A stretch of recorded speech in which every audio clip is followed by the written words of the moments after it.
Hello. Good morning అండి.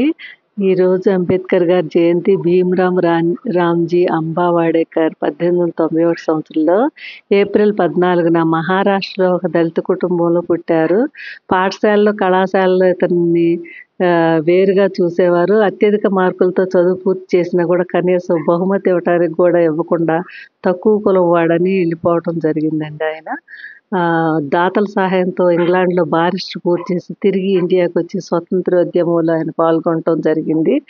మరి భారత రాజ్యాంగ నిర్మాత, భారతరత్న, ప్రపంచ మేధావి, సామాజిక విప్లవకారుడు, స్వేచ్ఛ, సమానత్వము, సౌభ్రాతృత్వం మూల స్తంభాలుగా భారత రాజ్యాంగాన్ని రూపొందించి భారతదేశాన్ని అతిపెద్ద ప్రజాస్వామ్య దేశంగా తీర్చిదిద్దిన మహనీయుడు డాక్టర్ బిఆర్ అంబేద్కర్. 133వ జయంతి సందర్భంగా సత్తుపల్లి సెంటర్లో ఉన్నటువంటి డాక్టర్ బిఆర్ అంబేద్కర్ గారికి పూలమాలను వేసి వారికి ఘన నివాళులు అర్పించడం జరిగింది.